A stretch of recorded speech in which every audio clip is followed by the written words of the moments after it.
Hello, I'm Caleb. I'm a criminal justice major from Zachary, Louisiana. Hello, I'm Michael Edwards from Tulsa, Oklahoma, mechanical engineering major. Hi, you guys. I'm Nala Anderson, a social work major from Shreveport, Louisiana. Greetings, Blake Reddick from Plaquemines Parish, history education major. Hello, Eugene Rico Williams III, Baton Rouge, Louisiana, political science major. All right, we're going to bring a question to the floor, and now every individual answer. What was the reason for you coming to college? I mean, as a little kid, going through school and stuff, I always hear my teacher say, "Oh, you're gonna go to college. You're gonna be successful. You're gonna be great." So it was just destined for me. I know personally for me, I was taught to be realistic, realize that, in order for me to be anything that I want to be in life, like college was needed, especially as an African American and also being a woman, that I was going to need that education. I was going to need to go that next step and to go to college. And also, I'm actually going to be, once I do graduate, I'll be the first person in my family to graduate from college. So, yeah, that's definitely like a major thing for my family. What about you? Okay, I decided to come to college because I just felt like it was a way better opportunity than what I had at home. I mean, I was gonna work at first, but I seen the opportunity at Rob and I took it. The reason I came to college is knowledge is power, and I know that with furthering my education will help me for the future and for the long run. What's it? So I have a question, not to ask. With social media, you guys always probably see the whole debate about, you should go to a PWI versus going to HBCU. How do you guys feel about that debate that you see on social media, and what do you think about it? I mean, personally, me coming from, I'm from back in when segregation was, we had 7 schools in our parish, and my school is the only school, Phoenix High School, since they're still open, that only taught black kids. So for me, I come from a historically black high school.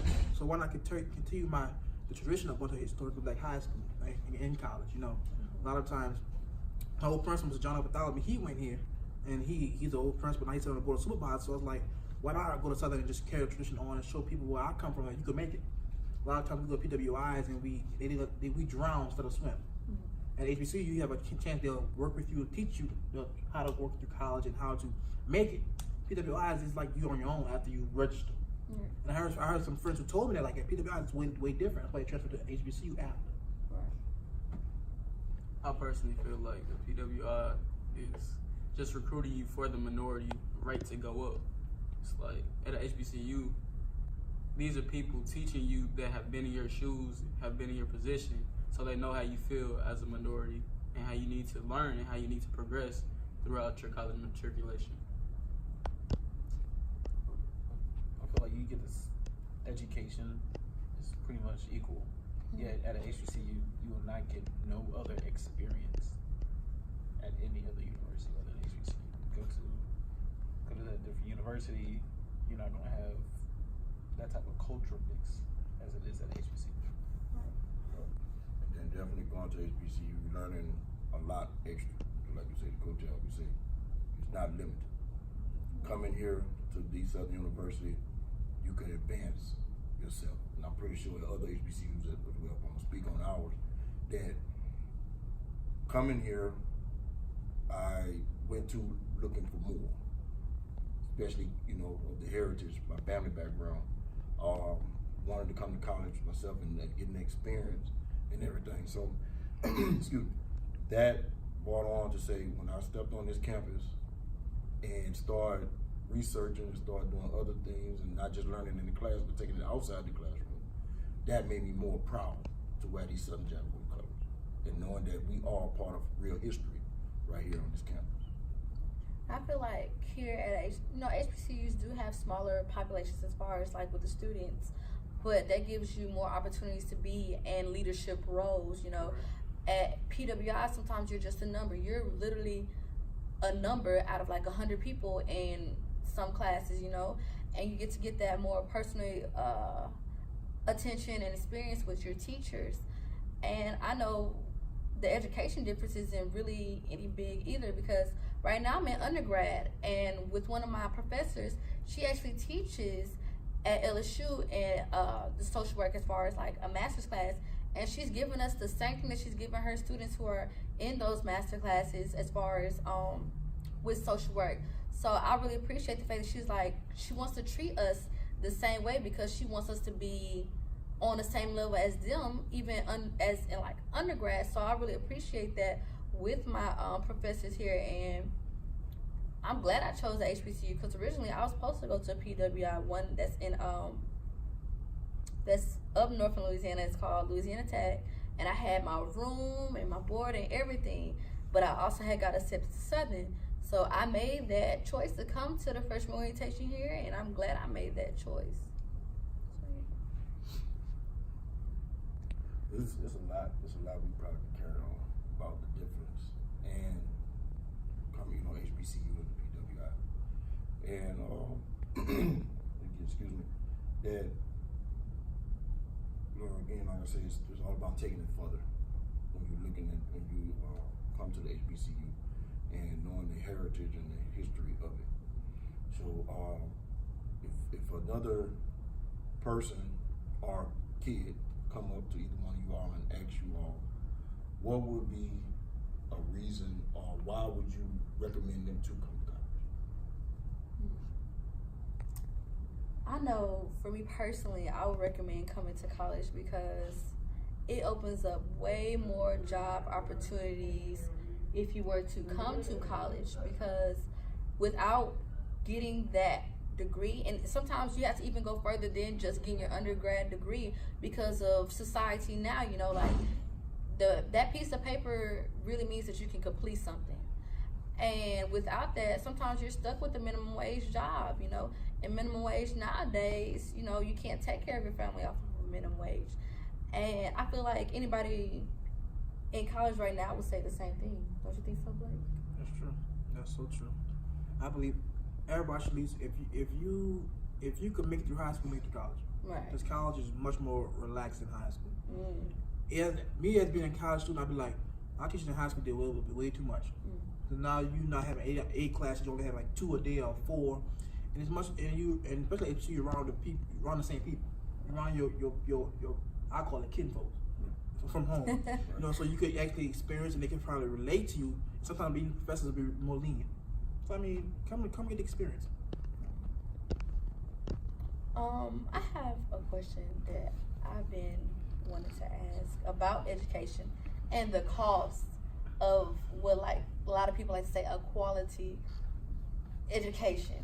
What do you guys think about like the price of college now? Because when you look at it, that's the reason why a lot of people sometimes don't even finish their college career, and like they end up dropping out and saying, I can't afford it. So how do y'all feel about that? Having to pay so much for college. That's a good question, because you don't want to scare no one from wanting to better their life. And when 9 times out of 10, when you see that price of how much you're gonna, the tuitions and everything are to go to school, to learn a profession or something that you really love, it will scare you away. Because at the end of the day, you want to, when you graduate from college, you want to be able to go into a workforce that's going to pay you more than what you're paying for as education. Right. So it's like, I guess you could say that it, what's the word I'm looking for? It upsets them for that, because that's like they weighing the options. Right. Of saying, okay, I want to be this whatever profession you want to be, and then when you look at the amount, you be like, wait a minute. So if I'm paying $80,000 for this education, I mean, I need to make sure I have a job that pays $100,000. And those doors should be definitely open, especially when you're coming through a college, university that has these curriculums and things for you to learn. So when you do graduate, it should be no excuse for to say, okay, I should be able to go out in this workforce and be able to pay my tuition, pay this back, also be able to live and enjoy my life at the same time. Because that is a statistic, and that is an issue that is faced, that you go through college for 2, 4, 6 years, 8 years, and then next thing you know, you have a education bill that's higher than your mortgage. That's true. So. That's very true. almost digging yourself in a hole, trying to better yourself. But I still feel like it'll be worth it at the end. Like, because as you said, you completed something. Right. You put in the work, you put in the effort, and you came with a great result. Right. So that's how it is. Because like that piece of paper is literally like a golden ticket to so many more opportunities. And it's sad, you know, because some people don't have the opportunity to go to college. You know, and sometimes it's based off the high schools that they went to that didn't prep them for that. You know, like doing things like completing FAFSA and things of that nature. You know, some schools don't do that. Some charter schools don't, you know, make that an importance. It's just all about passing them, you know, and on to the next. So that brings up the conversation. I feel like with high schools and even middle schools, you know, the difference between like the public and the private. Do you feel like there's a big difference between the public schools and the private schools? And if, when you guys have kids, which one would you send yours to? My kids going to public school. I'm not paying to go to private school. Private, you paying tuition, so you paying my money. So you better making straight A's. Right. Public school, to me, public school it gives you as much more of a balance. I was actually brought into both. During elementary school, I was in private school. Then when I got to middle school, my parents were like, okay, that's enough. So I'll probably say, as in a younger age, I feel like that private school actually helped me and put things in me to prepare me. Then when I got to public school, it opened my eyes to a broader.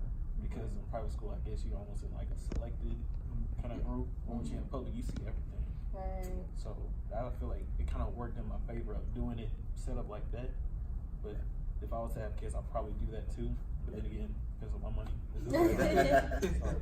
But that is true. It's good to have a chance to send them to private. Right. But I do think, because I always went to public.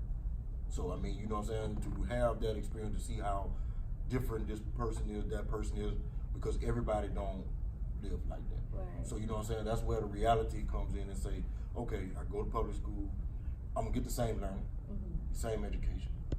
And going to a private school, you get that feel of what's being brought to you that you don't have to wait for when you get to public school. Private school, they might automatically, you know, that's in the curriculum to say etiquette.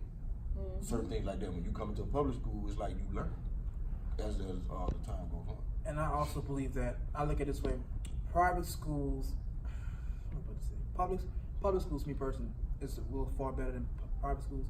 But private schools does not follow the state curriculum. They make their own curriculum up. So now, and they don't need certified teachers. Public schools, you have to be what? Certified.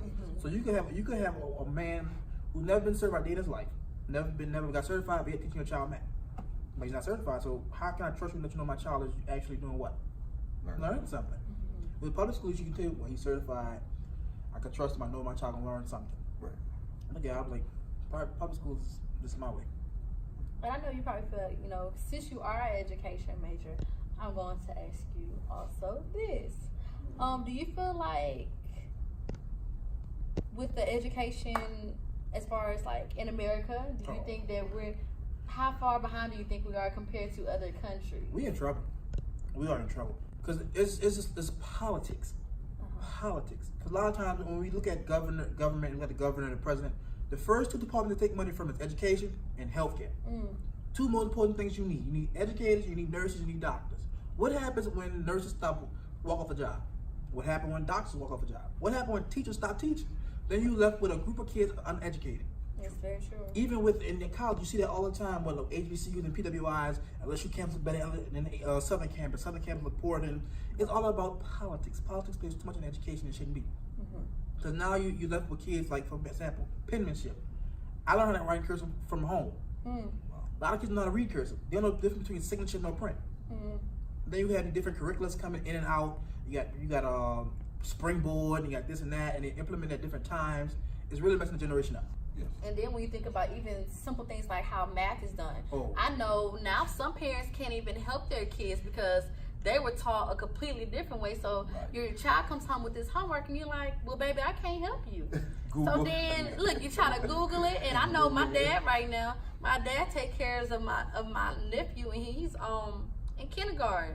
And they're starting math at a young age, but it's like, the way that the teacher just sent home how to do it, my dad like, I don't know what this is. I went sit in the classroom one time. It was like 2 weeks ago in elementary school, and she had to teach me how to do it. And I was like, I never did it this way. It's very simple if you just do it this way. But no, the state and their curriculum require you to teach your kids this way so they can explain it. You can't just say 2 plus 2 is 4 now. You got to be able to explain how 2 and 2 is 4. And then now it makes kids think at a younger age. Yeah. It's trying to develop them more early so they get in high school, they can already be there and on the college level. But like I said, politics spend too much education. And it definitely need to be more focused on this education because go back to Cotel, what Nana said earlier, you cannot really go into a workforce with just a high school diploma. Now they looking at you having a college degree. Even McDonald's. the manager gotta have a college degree. Now I don't know if it's the backlash from the food situation, food not being cooked thoroughly, and people getting sick, the lawsuits and stuff. But I mean, that's what we need to definitely push forth and let our next generation know how important it is. If you want to make it, you're definitely gonna need the education because no matter where you go, you're gonna need that piece of paper. And people need to go out and vote. And, oh, that's the key. And vote and don't vote. Don't vote. Don't. This Yes, that is the Go vote. key. Go vote. Please go vote. Get ready for 2020. I'm sorry, good job, bro. Get ready for 2020. If you're not registered, come get with one of us over here on Southern University campus. We have forms. Now we will get them, and we will do whatever it takes to make sure that you are registered to vote for 2020. And if you don't believe it, turn it on CNN, watch the news on a daily basis. You'll see why. You need to vote because now, and don't vote just because your mama Democrat, you Democrat. Yeah, no, no. do your research Make because a your lot of research. times, as African Americans, we do that a lot. Yes. Oh, my mama Democrat, I'm gonna be a Democrat. Oh, no, do your research. At the end of the day, your future's on the line. Your kids' future's on the line. Your kids' education is on the line. Your life is on Your life is on the line. You gotta vote. Right. Oh, you got Bernie Sanders might be in the picture. Oprah Winfrey. You hear Elizabeth Warren. Elizabeth Warren. What's the lady? Yeah. What about Obama as a vice president? Joe Joe Biden. He's, You know. all these different people come in, and yet we see the Republicans. I don't give a Democrats. Yes. I don't give a politics. Let's go. Yeah. We're gonna change. That's gonna be another segment. That's gonna be another episode. We're gonna deal with that with another episode. But we do want to emphasize the importance of going to register to vote. Register yourself to vote. And don't do it again, like my man say, because mom, Democrat, did that. That's your belief. Right. Because honestly, even as a Democrat, I've had this conversation before. Some Republicans do speak and say the things that, okay, they might do good in it. But at the same time, if you're going to take these elective seats, know exactly that's what you want to do, and that's your passion, and that's your heart to help make a change. Don't just take it to say you have that title. But back to education. Back to education. The importance of education. Back on the education topic, I mean, us as black people, we have to do better in going back to educating the youth. Because yes, it's in high school, we'll go to the high school students that are doing well and tell them, hey, you should go to college. But we got to get them young, like in elementary and middle school. Because I know when I was coming up, the best times I had was when we had guest speakers that were doing big things. It's like, that showed me I could do it too. That's why I'm here now. So we have to get back to doing that as a people. I feel like, okay, well, I have to ask you this question. And this is really for all of y'all to answer. What is one course that you wish they offered in high school that could have prepared you for college or even after college? Something that we should offer. Because I know personally, me, finance is something with finance that we had to take. Yes. Like doing taxes and stuff like that, or the importance of just budgeting money is something I wish I would have had. So my freshman year would have been so much more smoother. Yes. I mean, I feel like selling yourself, how to present yourself to people. A lot of times we don't know how to present ourselves, But I know a lot of kids don't know how to dress proper, know how proper etiquette, how to eat in certain people know how to dress, So just how to just sell yourself, how to be able to work around different environments. Well, in the state of Oklahoma, we had to take a financial literacy course. But the thing about it, we took that in the 9th grade. Wow. We took that our freshman year, so taking it freshman year and then going out throughout the rest of your years, it's like, okay, I ain't really care about it then, but now that I need it going into college, I don't remember nothing I was doing in there. I was really cheating, to be honest. I probably would say it's more like interviewing, like how to, as you said etiquette, but I'll say probably for like a job, how to sell yourself for a job, and how, because I remember one professor told me that people show up to job interviews and they're not even wearing a suit. When in the email they sent them, they said directly wear a suit. So if you can't even show up as in a suit, why would we hire you? So I just feel like how to present yourself to them. That's true. Another thing about education, do not cheat.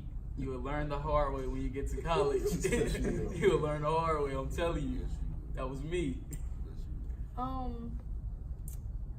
Another question I have: why do you feel like there is such a difference still in 2019 between the education that is offered and the benefits of education in the northern states and in the southern states in certain schools? Why do you feel like there's still such a big difference even to this day? As an education major, you learn that each state has its own curriculum.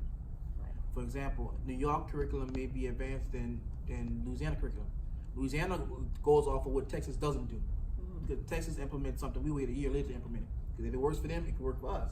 Like I know Pennsylvania is a state where corrections, like imprisonment and juveniles and stuff, we search to look for them for that stuff like that. Like Chicago, Pennsylvania, those with high crime rates. I know for a fact to look at those states for how do we keep crime down with juvenile and stuff like that. Atlanta's like a state of, Atlanta's really the education state. Look at that state for like really educational stuff. I know that. So a lot of times if it's all the states come on one accord and pick one curriculum so that everyone could be on one page. Right. And implement it at 1 year and one starting in the kindergarten and each year added on to they get to 12th grade, and each child in the state will be on one accord. Because how is it that New York kids get more advanced than Louisiana kids? It shouldn't be. And I think that just still stems from the fact of us being behind, even in other ways too, like just, like still dealing with the differences of like down here with the HBCU and PWIs, like, problems and conflicts of race and culture, like we're still far behind even with that, because it was still not too long ago where, most private schools only had white kids. Like my brother right now goes to a private school and it's not too many black kids in there. And I know when I was at a public school, but we also had a magnet class, I was in advanced classes and honor classes, and I was one of the only black kids in there. It would be like 3 other black kids in there, but it was all white. God gives certain people certain gifts. God just blessed you with a gift to be in that class. But it all comes back, like a lot of times, a lot of parents don't read to their kids when they're young. They don't take time to really work with the kids. A lot of kids these days, they go home, throw their bag down, and get on the PlayStation and play. Put that Minecraft and stuff like that. Technology is more of a distraction now. And it's going to really hinder our kids in the future because they're going to look for technology to Google something. Oh, how to do this? Google. Everything is Google now. Google. How to write a paper? I'm going to Google it. A lot of times they don't take the time to go really research and really look for themselves how to do something. Google could benefit us and also could hurt us. Look at, I think Louisiana like number 47 in the whole country within education. We're in like the bottom 3. The United States is, oh my God, as a whole is way down there. One time we were leading in education, and now we lagging behind. Goes back to politics, but we never go there. Right. Yeah, that's true. I want to say, because I need to say this so it can be known, because a lot of people don't believe it. With education is really based on you when you're in a younger grade. When you are in a younger grade. The ACT, the test that the kids just had to take not too long ago, that they're preparing them for, and they are able to take. As a black male, when you take this course, or you take this test, when you take this test, that could put you in a category. That could put you in statistics. So take it to the heart. When your teacher, are they tutoring, are they teaching this in class? Sincerely pay attention to this, because if you believe it or not, when you take that test and you score poorly, your name goes into a different category. And I'm gonna go to the other side, because I'm happy to proud to say I'm a criminal justice graduate also of 2014. Studying for criminal justice. That again, when you learn it, that we have to let our kids know the importance of it, to say, make sure you pass this test, because again, like I said, your name go in a different category. that goes to the prison system. That's true. So when you don't do well on that test, that your name goes to a prison system. And I hope that y'all believe and listen to really what we're trying to tell you. That you don't want that. That means that they will have a bed already prepared for you. They hoping that your future fails you because you didn't pass this course or this test in this lower grade. And they already predict your future. And that's where we have to come in and really push our youth and our kids to let them know that, look, no, you're going to pass this test because we expect better for you. And we want you to expect better. So we want them to take this test as in elementary school. And when they get to middle school, they have to take it again to not fall in that category. That we want you to have a bed prepared for you in your home that you plan to purchase, not a bed in the pen. Right. We want you to go to Penn State, not the state pen. Come on. So definitely we want the kid, we want our generation that's coming up to take education very serious because we don't want them to predict your life for you, your future for you. We want you to predict your own future. Anybody want to coattail? Along with something Blake was saying earlier, we as black parents and as black mentors, we have to teach them young, like 3 all the way up until 6, because we don't read to our kids or we just put them in front of the TV. Like, we actually have to take time out of our days to educate them at that age, like teaching ABCs or numbers or shapes and things of that nature. So when they get to school, they're not put in the slow classes because they're behind everyone else. I don't believe in the slow class. I don't either. Every child can learn. Right. As a teacher, we learn this in education class. Every child can learn. As a teacher, you have to go above and beyond to reach that child. Maybe pull him away from the crowd, from the classes, and working one-on-one. Maybe he may not be a person that could do good by sight, but he can hear, or like beating or something. You got to be able to be creative with kids. Right. Every child, that's a slow child. And I think because, right now social work, we're talking about the cognitive development and the language development. And, it started as young as being able to differentiate between shapes and things of that nature. But when you look at the black community, we don't believe in the mommy and me classes. But sometimes we think we know how to be a parent. I think we're great at disciplining, but sometimes we're not good at teaching. So those mommy and me classes do help you when you go back home teaching your child. Like Blake, you'll probably be a great parent because you know how to teach your child because that's what you do. But a parent that probably majors in something totally different doesn't know how to explain shapes and things of that nature to your child.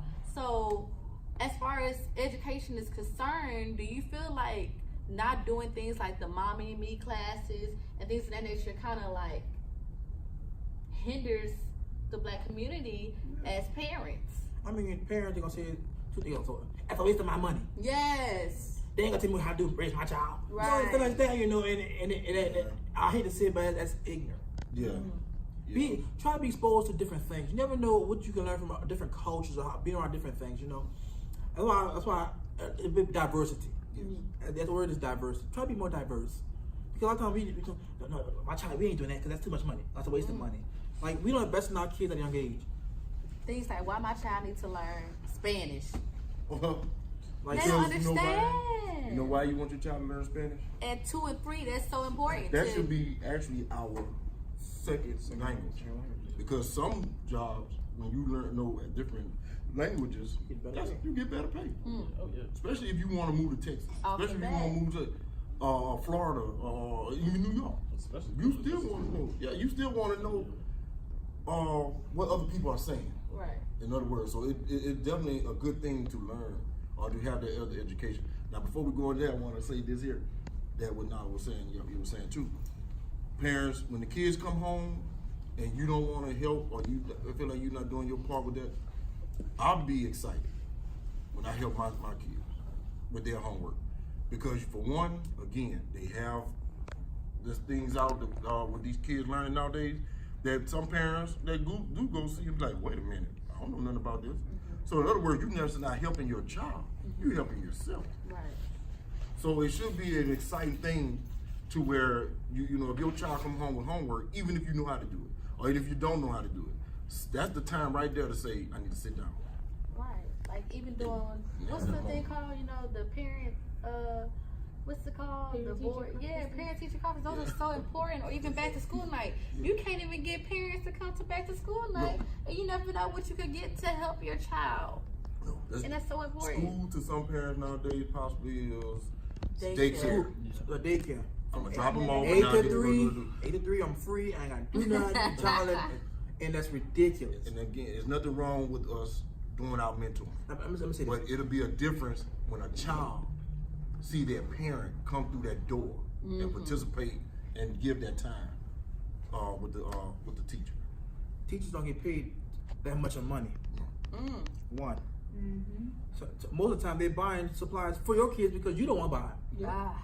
At least what you can, do is come spend at least an hour a week or whatever to see what your child said. What I wonder what my child doing in this classroom. How is he performing?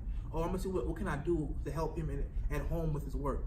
Try to make it assertive because if as the future teacher, if we see that, we like, well, at least I know his mama tried. Right. Because children, when they get to school, they different Totally different. than when they at home. Some of them are totally different. They get disrespectful, knowing they know better. So for a parent to come there and or stick their head in, that's gonna let them know, hold on, mom and dad ain't playing. Yeah. So I really need to get my education. A lot of teachers they don't mind it when the parents come. They welcome it. You want to come help? You want to? They'll give you something to do if you want to come and do it. I mean, like you said, like the student is more likely to behave better when they don't know when the parents gonna drop it off. My mama may come today. I don't know, and it's more support for the teacher knowing that hey, this. I know something may be going on at home because I know her background, I know her parents, so it's better and it makes the student look better as well. I'm gonna tell the story. My son was at Scotlandville. I remember I popped up on him in class, and only person knew was me and the teacher. We communicated, and I popped up on him in class, and she didn't even tell me. But come to find out, when I popped up to do my visit, it was taking a test. So while the teacher passing out the test and everything, she looked at me and I said, "Give me one."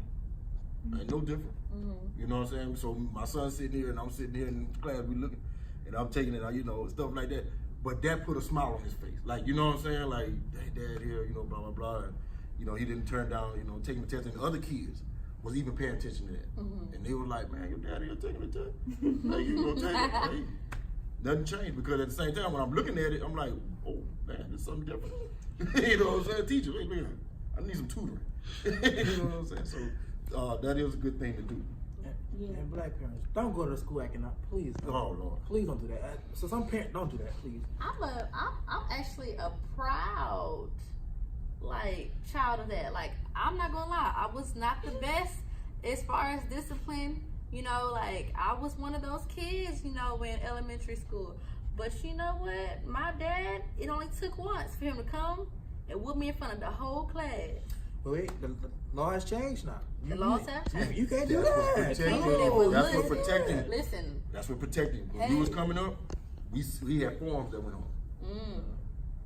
Give this to your parent. They're giving that school to discipline them.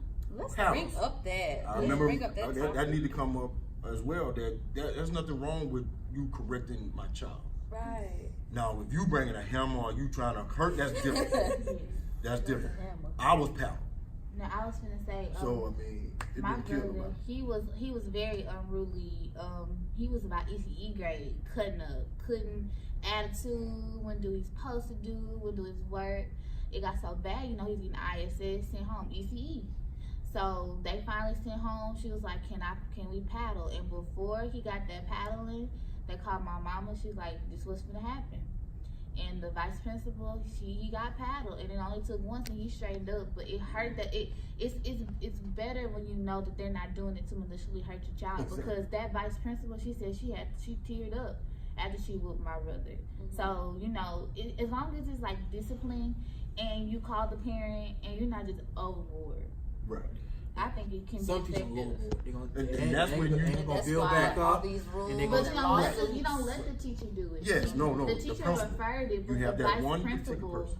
Excuse But me, I remember there was this one teacher, Miss Jackson. Everybody done had a teacher called Miss Jackson before, and she used to keep that ruler on her. I'm talking about paddling hands, paddling back sides. You know, so a lot of times I feel like the reason why disciplining in the schools have changed, and it also affects how teachers are able to actually teach and stuff like that, because students know that they can misbehave because there's really no repercussions in it. You know, you see now students are fighting teachers, hitting teachers, and the teachers don't want to hit back because they're trying to lose their job. A child hit me. Best and believe you have a right to defend yourself. I'm hit you back. And that's what our children, before we wrap it up, that's what the kids need to know also. The teacher are not a punching bag as well.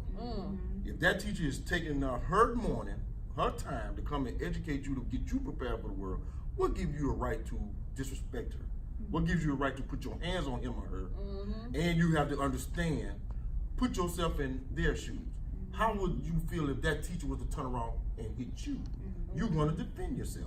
So those laws and the things that they bringing out, I'm glad they changed it now. And I'm glad they're putting cameras in the classroom now to where if a student hit a teacher, that teacher is a right now to defend themselves. Because it could turn out bad. Right. When these kids do that, because it's not fair to the teacher, and then you disrupting those who really want to learn when they do that. So a kid definitely need to think twice. And when that happened, the parent need to get there, find out really what happened. And if that child communication, that's the problem. hit that adult, most parents these days They take my their child. my child ain't never did this, my child ain't did it. Come on, man. And Let's think logically. And then that's what that's what promotes the bad behavior. Oh, my mama come up here and act up. You ain't got to worry about that. That's more reason why some teachers leave the classroom. Yeah, not the kids. And will retire because they don't want to deal with the parent. They already know that. Oh man. And kids also, because I hear about this a lot too. If you want to be grown, be grown. Be grown. Don't be grown half-time. Be all the way grown. If you gonna go to school and be disrespectful, when your parent come up there and they finna find out the truth, stand strong and keep the same disrespect. Keep that energy going. But they're not gonna do that. That's when the tears come. But she did that. But no. Don't get me wrong. There are some teachers that will push you to that age. There's some teachers. There are some teachers. But at the end of the day, you gotta see both sides of the story. I'm an adult. You are a kid. You respect me. I respect you. There's no problems. But once you get out of hand, I'm gonna get out of hand. And then I'm gonna show you who the real adult is. And then everyone, as a teacher, you have to teach everybody. You have to teach them. Right. And when someone causes distraction, you got to remove them. And once you be removed, that means you can't no longer learn in this environment. So you got to go to another classroom whereas the teacher may not be as passionate as the other teacher was. Some teachers are not as passionate, don't have that much patience. It's just a job to them. And if you don't have one of my teachers told me one time, if you're not passionate about it, you will not reach not a kid. Because most kids are looking for passion. Right. If you really care about them, they're gonna take time out and listen to what you have to say. But if you're doing that as a job, you will not reach not a kid. Right. Because I watched a video one time, they were saying how when her mother died, they had more students there than anything. Because her mother was more passionate. Her mother took time, bought them, combed some girls' hair some days, gave some kids clothes to take a bath, but yet those kids respected her and listened to what she had to say when she taught, even outside the classroom. Right. So, always going the extra mile away when you're educated. Go the extra mile. Always go the extra mile. Because you never know in life who will come back and see you. You can feel energy and effort. Yes. Definitely. And then when you're doing stuff like that, it promotes self-confidence in the child. Because if you don't have any self-confidence in yourself, you feeling bad about yourself, you're not going to be receptive to what's in that classroom. So I'm act up because I don't want to be here no way. Right. I'm act up because I want to get suspended anyway. You just here for a check anyways, Checking that much? Right. We wrapping it up. We hope that everyone enjoyed this video. We hope that what we said reaches you all. Look forward to our next video. Will be coming soon because we're looking at posting and uploading 2 to 3, maybe 4 videos a month on different topics and different issues that we are afraid to discuss or don't know how to discuss or don't want to discuss, and we're going to be bringing them out. And also, we're going to be looking at having other guests coming on and things like that. So again, tune in to our YouTube channel, like, comment, subscribe, and we thank y'all for y'all support. Any other last comments, closing remarks? If you fail to prepare, Thank you. prepare to fail. I like that. My man. Got something to say? I want to hear it. You got something to say before we close it? Other than vote. No. Have a good day. Go What you vote. got, my girl? Sorry I was late, y'all. Nah, look, my girl. What you got? Like I said, education is the golden ticket. Yes. That's it. And there's nothing wrong with having street sense and book sense. Let nobody tell you nothing. Don't Come on believe now. it. Love y'all. See y'all next time. See you.